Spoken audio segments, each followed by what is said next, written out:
everyone, today I'm going to be putting together a writing workshop on the long essay question, or the LEQ.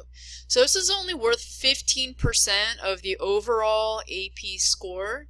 I kind of consider it probably the least important of the different components of the AP exam. But if you can write a good long essay question, then that is a huge jump start to writing a good DBQ, which I think is one of the most important components of the AP test. So with the LEQs, essentially it's a regular essay that I'm sure most of you guys are pretty familiar with writing. There are 4 different types of LEQs though that you can possibly get. So the College Board will be testing you on 4 different historical thinking skills. Now you only get 1 of these. You don't write 4 LEQs, you're only going to write 1. So the different historical thinking skills that the College Board will test you on with these types of essays, you could get a comparison essay, you could get a causation essay, you get a change in continuity over time, or CCOT essay, or a periodization essay. The rubric that I have in front of you is a causation rubric. The rubrics for all the LEQs are the same. The only thing that's going to be different is going to be there's a section on the targeted historical thinking skills. So here you have causation and then what you need to do to score certain points on this. And note that this is kind of like a checklist. The College Board has point values for the different things that you're supposed to be doing. The first one is the thesis statement. The thesis is your overall argument. Remember, every single essay that you write in this class is going to be argumentative. You need to state a solid argument, and you need to prove that with specific evidence. And I'm going to go through like all the nuts and bolts of how to write the essay after I go through the rubric. So I'll get more specific on that in a little bit. But I just wanted you to look at the rubric to see what it was that you're going to be, what's going to be counted for points for the actual LEQ itself. So there's your thesis. You've got your targeted historical thinking skill, and again, this one's for causation. I have 4 different rubrics for this. So just as easily, it could say periodization, change in continuity over time. And again, all this stuff in here will change regarding to whatever historical thinking skill it is. But I'm just going to use this one as an example. And then you need to provide specific evidence. And then synthesis. And again, I'll go over what synthesis is once I get into the nuts and bolts. And then I do have this section on the rubric. This is not on the College Board rubric.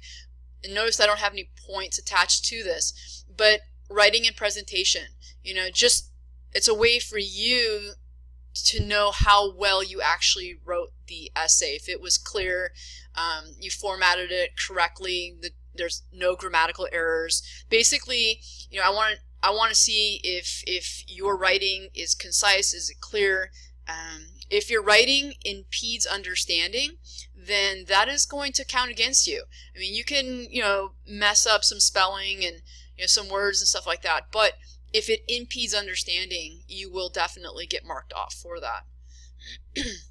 And then also note the point values. So for the thesis, it's worth 1 point. For the target historical thinking skill, 2 points. Your evidence is 2 points, and your synthesis is 1 point. So we're looking at 1, 3, 5, 6. So the LEQ is on a 6-point scale. And I did put some percentages for our purposes for this class in terms of, where you're at. So we're looking at a B to an A is between a 5 and a 6. A C to a B is a 3 and 4, and then so on. In order to do well on the AP test, you need to be in these 2 categories, okay, the 3, 4, and 5, 6. If you're in the 2 category, it's possible to pass the AP test if you do well on the other things. But you really should be striving for at least a 3, okay? So that's the rubric. If I remember, I'll come back to this at the very end, and you'll have a little more clear understanding, because I'm going to go through the nuts and bolts right now of how to actually put this thing together. So if you just give me a minute here. All right, we're going to go old school with this, and I'm going to be doing some writing on here. If it's helpful, you may want to follow along, take out a piece of paper, and write down the things that I'm saying, or just take some notes. It might be very, very helpful. So then today we're going to be going over the LEQ. And again, this is called the long essay. And we're looking at 15% of the overall score for the AP test. So how do you construct these essays?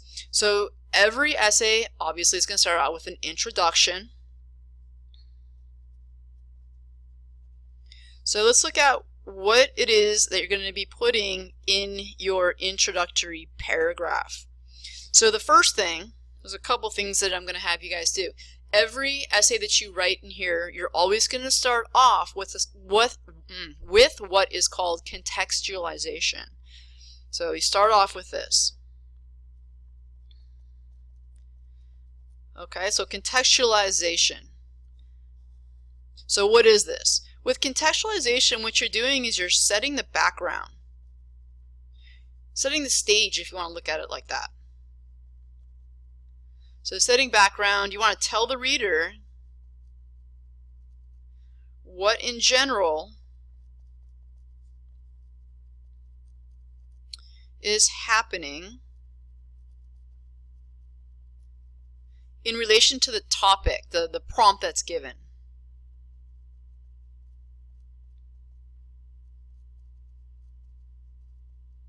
All right, prompt.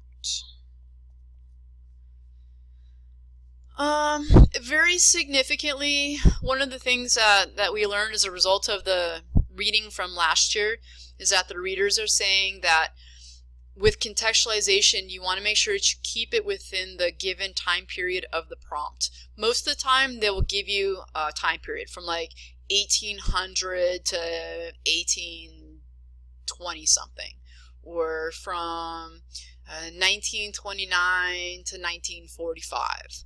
Okay, so they'll give you these time periods. So when you are setting contextualization, you want to keep it within the time period.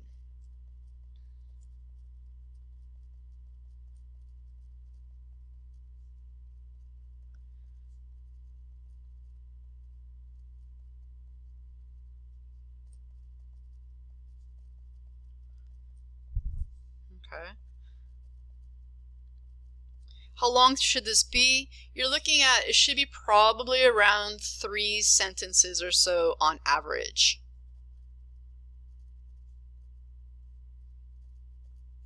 And that's give or take, of course.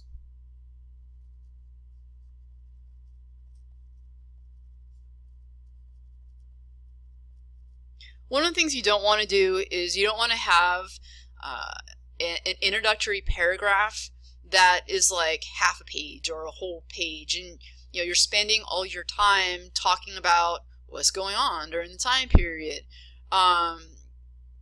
Remember, you're only looking at maybe spending about 25 to 30 minutes max on the long essays, so you really want to get to the point. So 3 sentences or so should be sufficient for contextualization. So note that when I showed you guys the rubric, that there was no category for contextualization.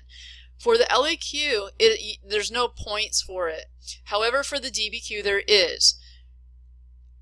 I know that if I don't have you write contextualization for both the LEQ and the DBQ, that you're going to forget. So every single essay in here needs to have contextualization, whether there's a point value for it or not. Because once you get into the habit of doing contextualization, then it just becomes the norm, and you just know this is just how I start an essay. So make sure that you guys do that regardless if it's on the rubric or not. And I suggest it even during the AP test as well. Alright, so you have your contextualization, you're setting the stage, and then what you want to do immediately after that is you want to write your thesis, your argument. But it has to be a complex thesis. Okay, it's not just a cheap statement. So that needs to be complex. So your complex thesis. This would include answering all parts of the question. And that's really important. All parts. The College Board sometimes likes to put questions within questions, and it gets kind of confusing, and it actually sometimes gets kind of frustrating because of that. You need to make sure you answer all parts because you will not do well. Some teachers like to teach this as an AP course. So AP stands for answer all the parts. I know it's kind of dumb, but that's what some people, that's how they remember it. Okay, you need an argument that is defensible.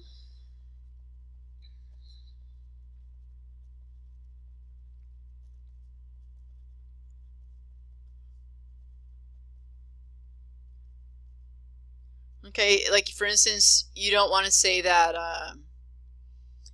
Adolf Hitler saved the world. I don't think that's a defendable thesis statement. So it's got to be something that is defensible, and then you have to defend it using very specific evidence. Use defensible by using specific evidence. And this is so important. Students like to be very vague about things. Yeah, the American Revolution, it was great. It led to a lot of changes. Alright, well, what does that mean? Like specifically, like what types of changes?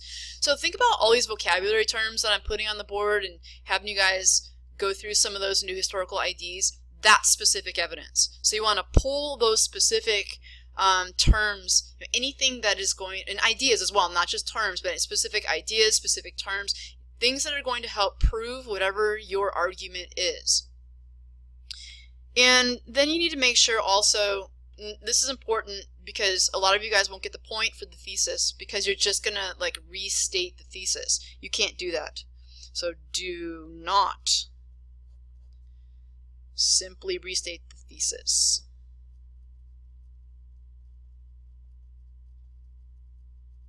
Alright, so let's look at an example prompt. Now this is going to be really lame, but I'm trying to pick something that is really simple and really easy for you guys to be able to learn this stuff. And let's look at me. Alright, let's write an example prompt. So the prompt, so you know it's the prompt, we'll write it down. So the prompt is Mrs. Leeming has been described as an effective teacher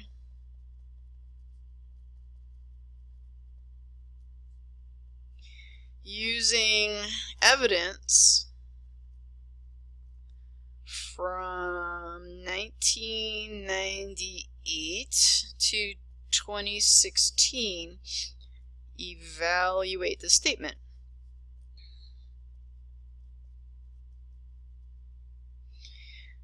Alright, so that's going to be a sample prompt we're going to be working with as we go through this. So let's look at contextualization for this. Let's set the background, let's set the stage.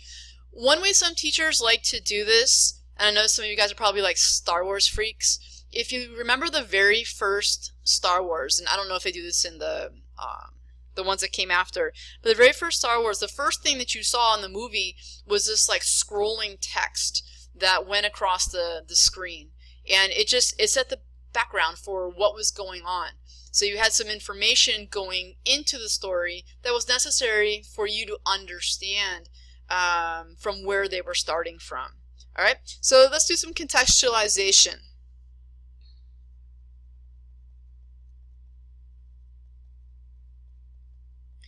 So I'm going to give you guys the opportunity to do this right now. So this will be a little break right here. So go ahead, and I'd like you to try to do some background, do some contextualization for that particular prompt.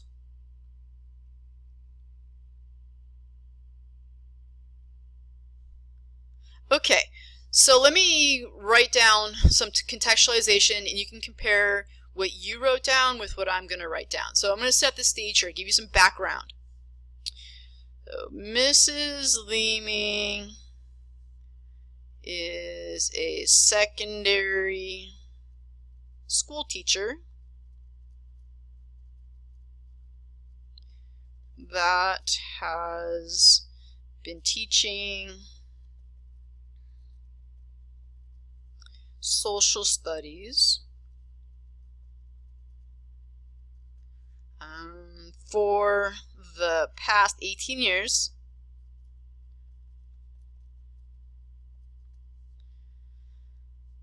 She has worked at Brea Olinda High School, just going to abbreviate that, and San Dimas High School, just going to abbreviate that, teaching subjects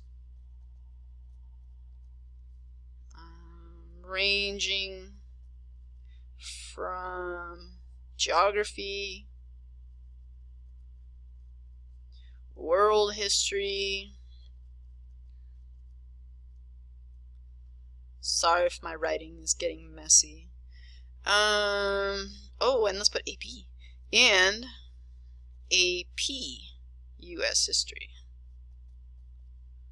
Alright, that's context right there. It's just a couple sentences giving background information to who this Leeming person is. It might give a little bit more understanding to the person who's going to be reading this thing.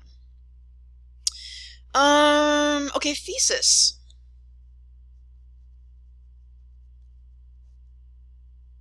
Now, a bad thesis statement, which you are not going to get credit for, again, looking at the prompt, Mrs. Leeming has been described as an effective teacher using evidence from the time period, evaluate the statement. So if you just said, Mrs. Leeming was an effective teacher between the years 1998 and 2016, that is not going to get you a point. It's a simple thesis.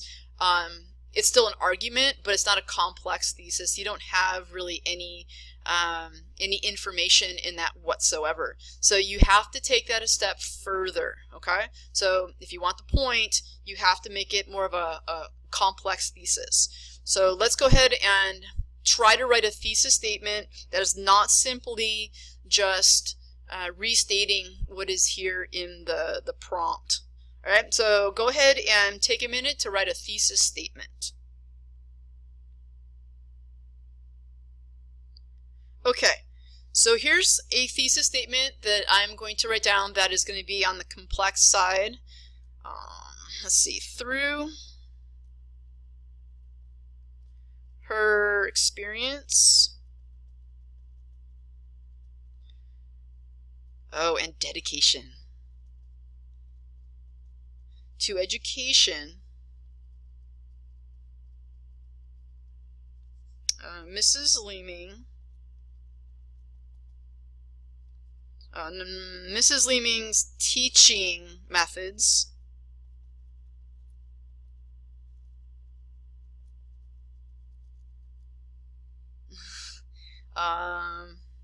let's see, and incredible relationship. This is starting to sound arrogant. Relationship with students has led her to be one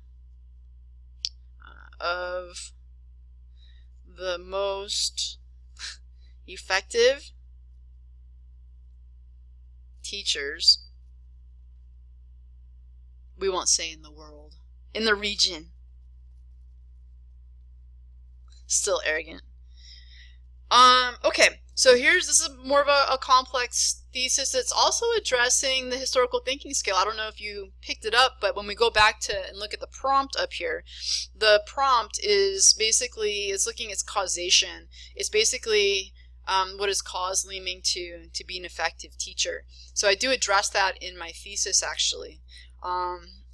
that what caused Leeming to be the most effective teacher in the region, it was through her experience and dedication to education, teaching methods, and relationship with students.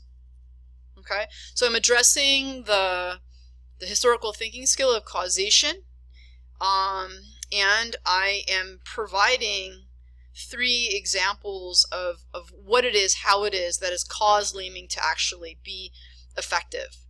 And what this means then, see, I've got 3 things here. So I'm going to have 3 body paragraphs for my essay. In one paragraph, I'm going to be talking about experience and dedication. In another body paragraph, I'm going to be talking about teaching methods. And then the third body paragraph, I'm going to be talking about incredible relationship with students. All right, so I'm basically, this is like my roadmap. I always say this, your essay is only as good as your thesis statement. If you have a crappy thesis statement, you're going to have a crappy essay.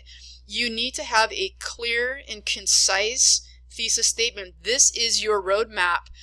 This tells me as a writer and whoever's going to be reading this exactly what it is that I am going to be arguing. I already know exactly where I'm going with this. Okay, again, if you have a crappy thesis, Mrs. Leeming is an effective teacher. She's been teaching for, there's nothing, that simple thesis, you have no idea as a writer where you're going. So the more specific you are, and again, if you can pick out what the historical thinking skill is, you're going to get that complex thesis that you're going to need to be successful writing the essay. Okay, so there's your thesis, contextualization. That is your introductory paragraph. So let me flip this over.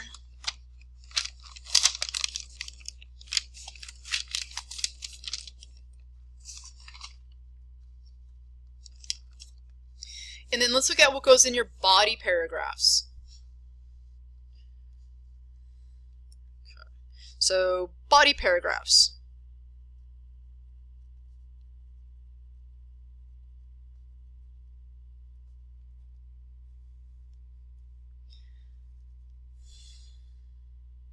Okay, first off, I always get this question, does it have to be a 5-paragraph essay?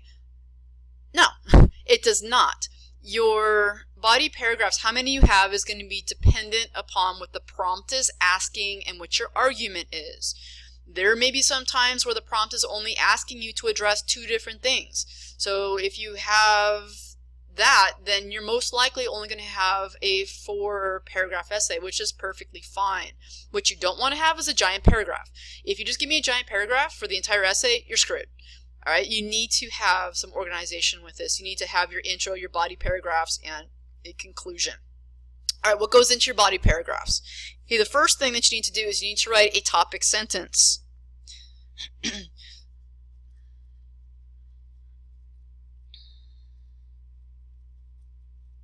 Or your topic sentence. This is so important. Kids mess this up all the time. So what is a topic sentence? I assume that you guys know what a topic sentence is, but again, I see it wrong constantly. So a topic sentence, it explains what that paragraph will be about. Think of it as like a mini thesis for that paragraph. You're pulling out one of those things in your overall thesis for your paper, and then you're going to be addressing that in your body paragraph, and that topic sentence is going to be one of those ideas that you brought up in your body or in your thesis for the overall paper. So think of it as a thesis for that paragraph.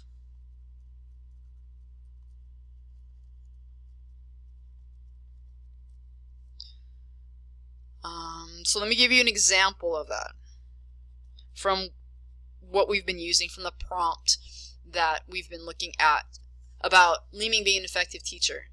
So there were 3 things. Again, if you go back to the thesis I have, so there's 3 things that I'm going to argue that make Leeming effective. 1, experience and dedication. 2, teaching methods. And 3, incredible relationship. This is my first body paragraph, my second body paragraph, and my third body paragraph. Okay, so my first body paragraph, my topic sentence is going to be on experience and dedication. So let's write a sentence on that. So I'll give you a minute to write a sentence, a topic sentence for body paragraph number 1. Okay, let me go ahead and write out my topic sentence that I have here. So being an effective teacher requires dedication and experience, which Mrs. Leeming has an abundance of.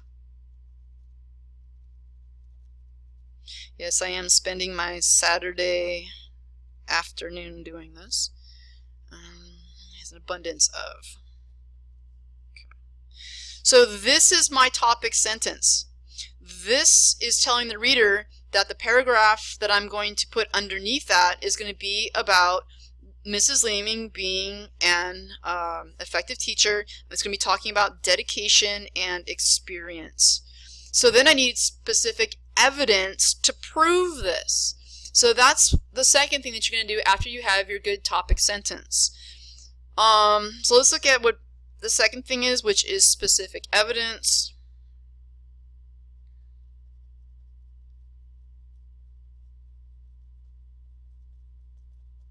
Before I do this, let me just go back to a point that I made about the topic sentence and how kids get it wrong a lot. So how do I see kids get this wrong?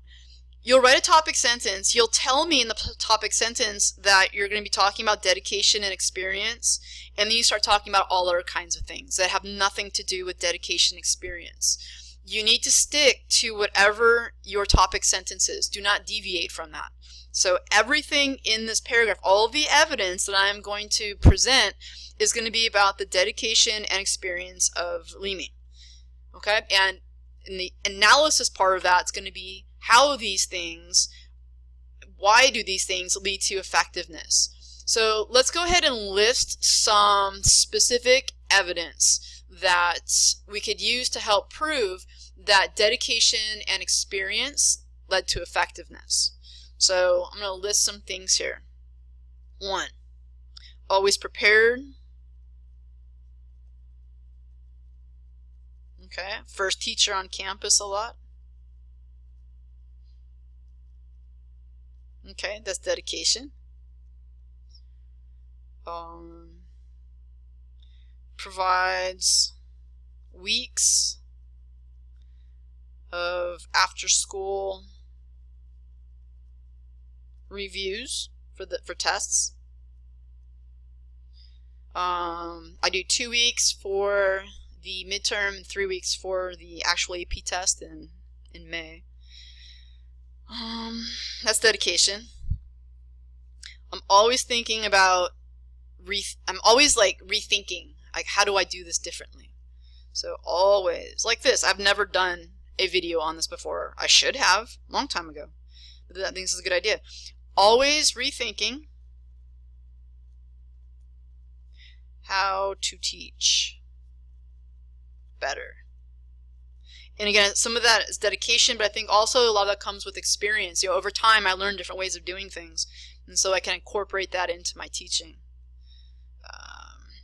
You could use the fact that Leeming spends her evenings and Saturday afternoons making videos for her students. That's a good one. Students. That'd be something else. And then really addressing the experience issue, that 18 years of teaching. Now, here's something that's really important. You can't just list these things. Here's the evidence. What do you think you need to do when it comes to the evidence? Because you can't just list it. What you're going to have to do is you're going to have to explain how and why these things leads to being effective. All right, so how these things lead Leeming to be an effective teacher. This is analysis. Analysis. All right. The higher scoring papers are going to have that analysis. Another thing that I'm going to have you guys do, this is so helpful, and again, it's one of those things that I say over and over and over again, and kids just don't do it. It's one of those very simple things. It's going to help with analysis as well, and it's going to help the reader understand what your point is. So I'm reading through your topic sentence, I'm looking through your evidence. By the end of the paragraph, I have no freaking idea what it was that you were trying to prove with that. Take your last sentence of every body paragraph and take a statement and just tell the reader what you just proved in that paragraph. Okay, so last sentence of every body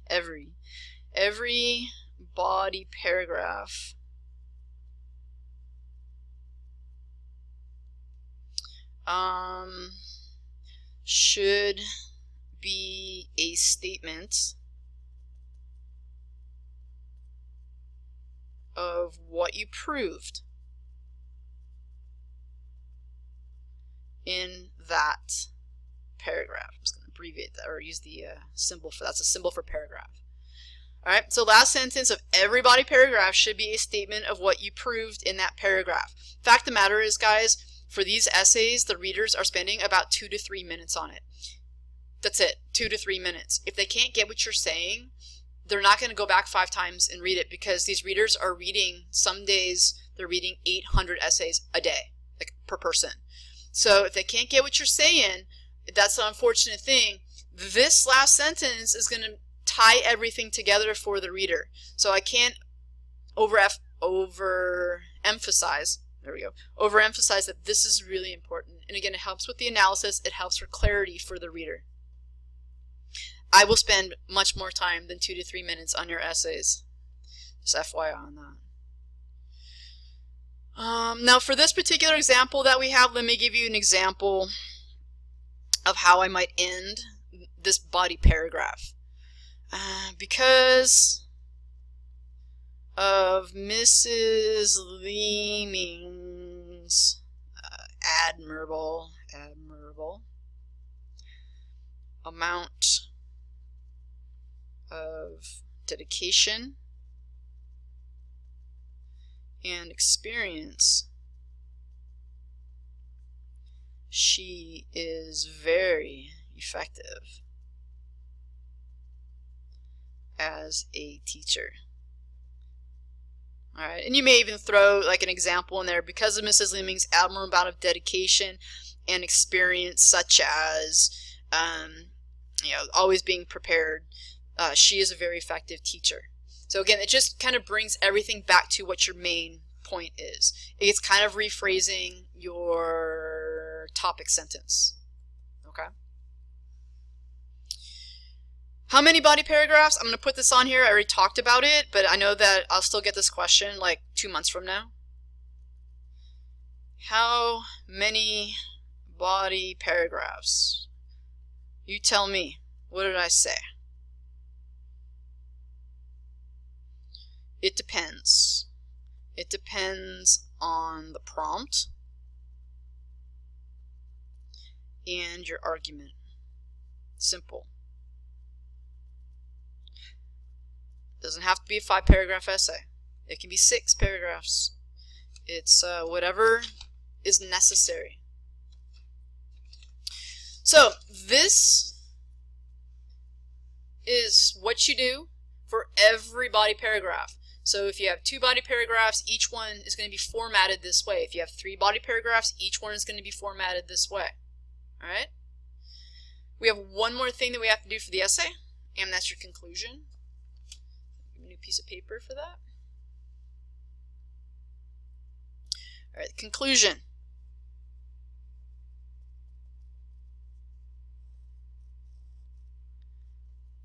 All right, conclusion used to be pretty simple, and you should still do this. Restate your thesis.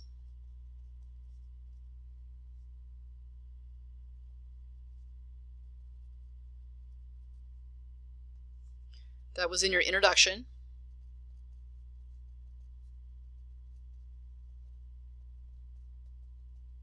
But there's something else that you need to do. If you remember on the rubric I showed you, there was a thing called synthesis. So synthesis technically could be anywhere in the essay, but I'm going to tell you guys I want it in the conclusion. Just like with contextualization, theoretically it can be anywhere in the essay, but I want it the very first thing you do in your intro. Okay? And the reason for that is this makes this very simple. It makes sense to have the contextualization the first thing, and it makes sense to have the synthesis in the conclusion. So don't deviate from that, please. Alright, synthesis. What the heck is this? This is like the most worst stupid thing that the College Board has ever done. Synthesis. And the I can't even spell it. Okay, what is this? Now, synthesis, my understanding of it is something completely different than what the College Board really wants you to do. So when you have synthesis, you have a whole bunch of information. You may have information A, B, C, D, E, F, whatever. And then you take all that information and you make something new out of it. That's really what synthesis is. However, what the College Board wants you to do is it's kind of a little different. Now, there's two ways that you can actually do synthesis and do it decently, according to the College Board. So, just in general though, for synthesis, what is it? It's an attempt to make new connections from I don't know what that is, from info or knowledge gained. Okay, so two ways to get this. All right, one, this is the way that most people are going to try to do synthesis. You're going to make a connection to another time period.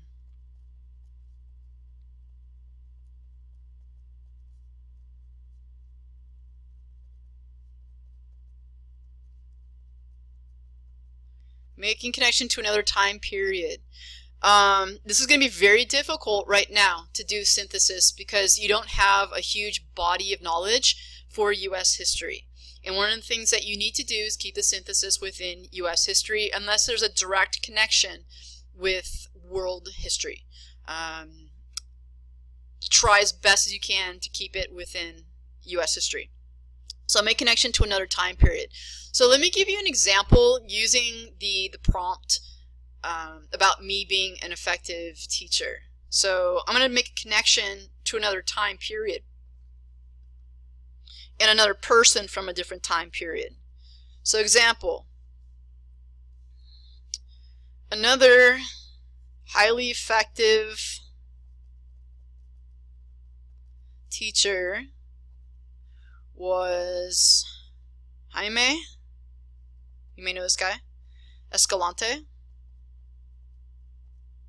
He was a very, very famous math teacher. I think he taught calculus at Garfield High School in the 70s, 80s.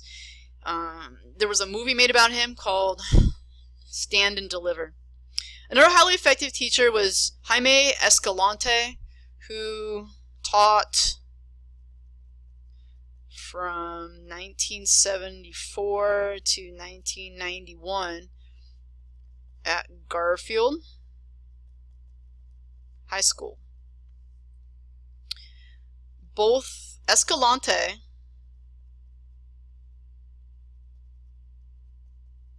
and Leeming use similar teaching methods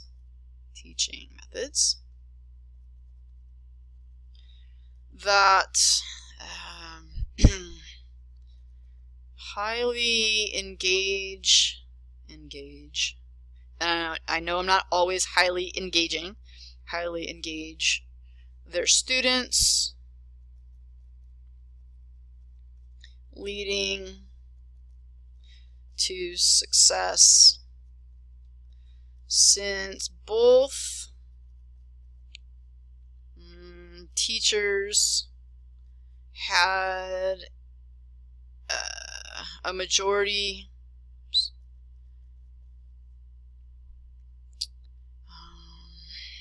of Hispanic students, and San Dimas High School does have a majority of Hispanic students.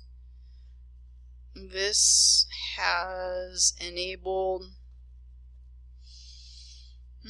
a largely underrepresented, let's say unrepresented, largely unrepresented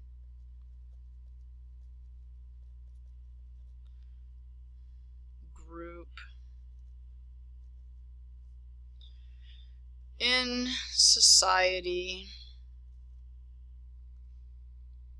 Let's see, it says enabled a largely unrepresented group in society in regards to education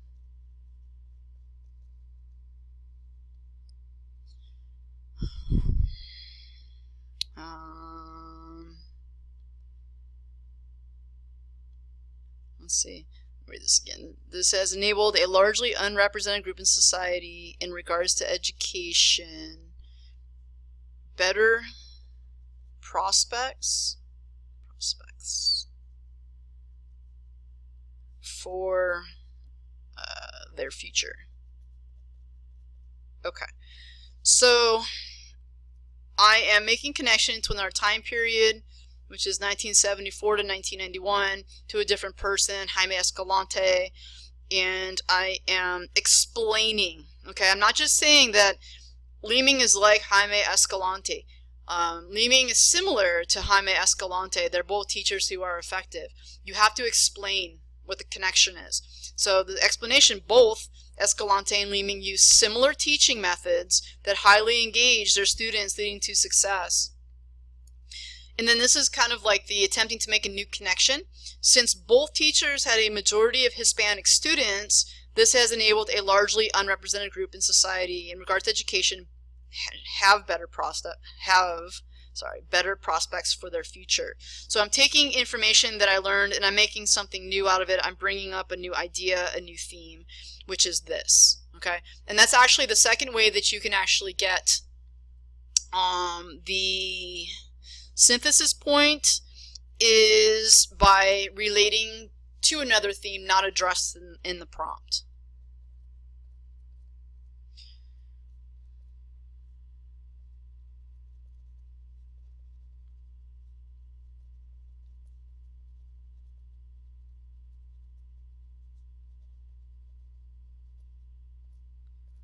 So the easiest way to do this is a lot of times a prompt may ask you to discuss social and economic issues, let's say, of whatever it happens to be. So note that political is not part of the prompt. So the themes of the prompt are social aspects and economic aspects. So if you bring up in your last paragraph, in your conclusion, if you bring up political things, make that connection, make something new out of it, then you can get synthesis for that. Okay. So let me write that down so you remember that. So example, if discussing social and economic issues, bring up political. Okay, so that political would be synthesis because it's a theme. Okay, so this is a theme not addressed in prompt. Okay, so that's one way you can get the synthesis point. And again, I actually did that in this as well by bringing up another theme. This is a completely different theme. This is not addressed in the prompt. It's not addressed in my thesis statement. This idea of an unrepresented group being benefited. Okay, so that's synthesis. I'm going to be honest with you guys. The vast majority of you, especially at the beginning, are not going to get synthesis. Don't worry about it. It's 1 point. you can still do well on the LEQ and not do well on that. There's a couple other of things about the synthesis that you might want to jot down. So don't attempt synthesis if you have no idea.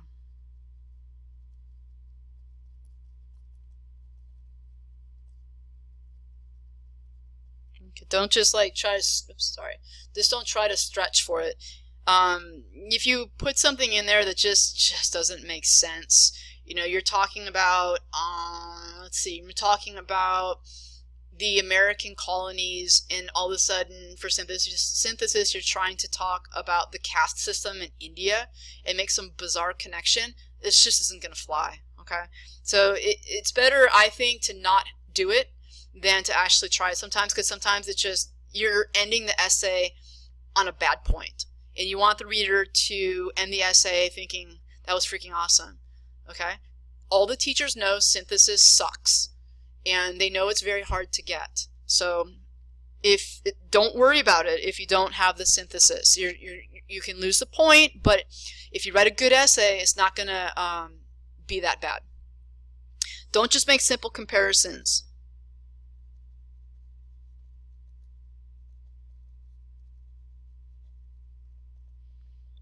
Like I said up here, you don't want to say Leeming is like Escalante because they both were dedicated and they both use similar teaching methods. You're just saying that I'm like that person. You need to explain, okay? You need to have this explanation in there. Don't say, I got this a lot last year.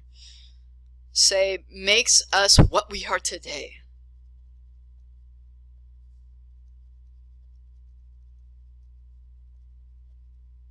So you'll start learning about things where you're kind of like, you'll understand a lot more. You know, when we look at, say, for instance, you know, the idea of the colonists and them wanting to rebel, and you might talk about in your essay this rebellious spirit, and that's what makes us what we are today. Don't say that. It's so corny, and you're not going to get any points for it, and it's annoying. So don't do it. And then also do not relate to outside of U.S. history.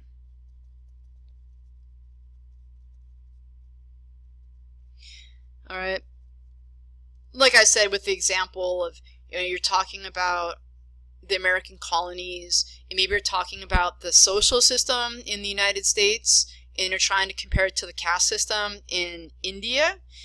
It's so bizarre. It just doesn't make sense. There's no direct connection between the two. It's not like the Indians created their caste system based upon the social structure of the United States or vice versa. There's no direct connection. Now, sometimes you will be able to make a direct connection. So, for instance, with the American Revolution, it actually influenced the French and the French Revolution. So there's a direct connection between that, and that possibly, if explained well enough, could be synthesis. So then make sure you do explain. Super important, because you're not going to get it if you just make a simple comparison. You got to explain. Okay? Alright. So there's one more thing that I wanted to bring up. And this is getting kind of long, but again, the writing is so important. From what I saw last year, this is a very necessary thing. Sorry, I kind of made a mistake, and I needed to redo what I messed up on, so there might be an odd edit there. So last thing I want to talk about then are your types of LEQs. I'll go through this kind of quickly. I do think this is important for you to know the different types of LEQs because, say for instance, you get a comparison essay, and when you're writing, you kind of turn it into a periodization essay, or you get a causation essay. Instead of talking about cause and effects, you're comparing things. You turn it into comparison essay. You're going to miss the points for the historical thinking skill on the rubric. So that's really why kind of knowing these 4 different historical thinking skills are important. So let me go ahead and go over these. So types of LEQs.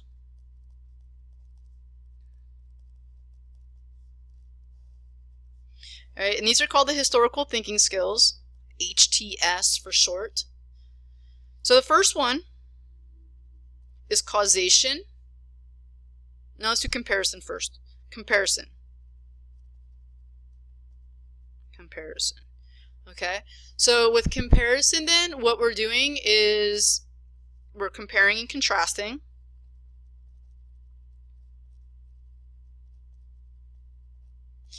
So you can write more notes on this. I'll give you a few more points about comparison. So you're comparing and contrasting different perspectives, drawing conclusions from that. You're comparing maybe different historical figures, events that happen, any type of a historical development. And again, one of the things you really want to make sure that you do is when you have a comparison essay, make sure you address both compare and contrast, okay? Unless specifically, the prompt is saying only to do one of those, I wouldn't think so. But you want to make sure that you do both of that, and you can lose the HTS point if you don't actually cover that. So make sure that you do that. So if you just, like for instance, if you have a comparison essay and all you do is just do the similarities and not the differences, that's going to be a problem. So some examples like you might get for a comparison, like compare, contrast the colonies and the regions, what we're talking about now. It could be comparing social and political aspects of the Civil War.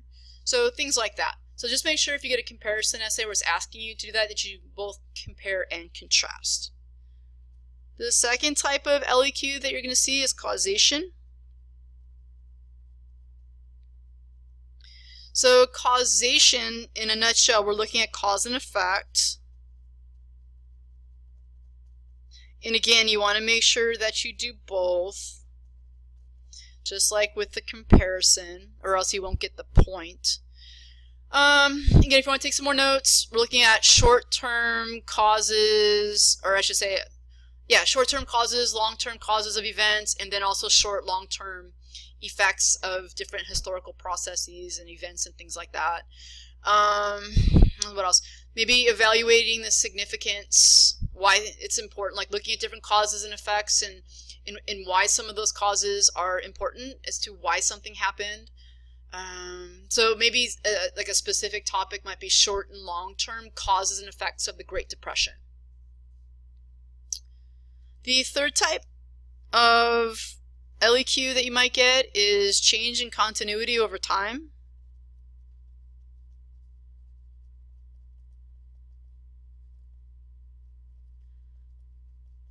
And we just abbreviate this because no one wants to say change in continuity over time 20 times.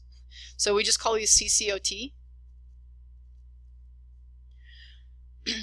So change, and you guys know what change means. Continuity is what stays the same. So what this means is what changed and what stayed the same over a given time period.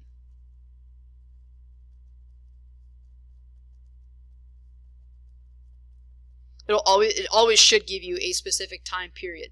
So what changed and what stayed the same. So same thing with these. You have to address both. If you only talk about what changed, you're not going to get the point. You have to talk about both changes and continuity. So what changed and what stayed the same over time. Let's see. A few more points about this might be that maybe different patterns of what changes, what stays the same, significance of that. Again, what comes before, what comes after, coming before, changing, what changes, what stays the same. So this is actually kind of important. Let me write this down. So you want to address this. What comes before and what comes after. Okay, so when you address the what comes before, you're looking at the changes that happen afterwards. You can only talk about the changes if you talked about what happened beforehand. Okay, so So think of it like this, what happened before, then you have changes, okay? So you have to kind of look before the time period given in a lot of cases. Okay, so they may say, look at, let's see what's an easy time period for you guys, 1941 to 1945. Okay, this is the duration the United States was in the World War II. Okay, World War II actually started in 1939, but we got in 1941 with Pearl Harbor. So, again, what changed, what stayed the same? You can't really address what changed unless you go before 1941. Okay, what was it like before this? And then what changed during this time period? Women's a great example of that. Women before 1941 didn't play, a huge role in the workforce. What changed is that it was a necessity for women to actually be working in the workforce. So that's a social change that occurred. And then what stayed the same? Okay, so this you can look at, again, you're also, when you're looking at what stayed the same, you're still looking at the before. So you can look at, okay, what stayed the same? The idea of, we are Americans. The idea that we still value things like freedom of speech and freedom from want and freedom of religion. We valued those things before World War II, and we valued them during World War II. So that's something that stayed the same. Our ideals stayed the same, and you can actually extend it, beyond 1945. That even beyond 1945, that our ideals stayed the same. So this change in continuity over time. D. Periodization. Haven't seen too many of these, to be honest with you. Periodization. So with periodization, this one's a little bit more difficult. The way history is divided is by time periods. So think of it like the units that I'm giving you. I'm giving you pre-Columbian. I'm giving you, what do we do? English settlement. Then we'll talk about the American Revolution. Okay, building the new nation comes after this, Constitution and all that. Blah, blah, blah. So there's different time periods that we have here. What makes each time period its own time period? Looking at why is it that historians kind of cluster certain things into these little compartments. That's periodization. What makes these things unique? Evaluating whether or not it's accurate to use these different historical time periods. One of the things that when you have a periodization essay that a lot of people say that you really need to do is look at the idea of turning point. And you may get a prompt that actually asks you, for instance, a good example of this would be what's called Reconstruction, which comes after the Civil War. It's like reconstructing the country. So Reconstruction. How was Reconstruction a turning point? Okay, and this is a specific time period. This is like a unit that I kind of clump it in with the Civil War just because we need to. But you can do a whole unit on Reconstruction as its own time period. So how is Reconstruction a turning point? And what makes it really difficult is, again, you kind of have to look at what comes before and what comes after, kind of like what change and continuity over time is. So there's some difficulty with these things. A lot of teachers have issues with, there's a lot of crossover in a lot of these different historical thinking skills. But think of turning point with periodization for that. Another thing might be, there's this time period called the Gilded Age, which is like industrialization in America. So what defines that? What defines the Gilded Age? That's something that you can see like a prompt for periodization. But again, it's confusing because what defines it, you have to look at what comes before and what came after that makes it so unique in its own. All right, so those are the 4 different types of historical thinking skills that you can see. So periodization, change in continuity over time, causation, and comparison. Okay. So let me go back to the rubric one more time, and I'll quickly just review that.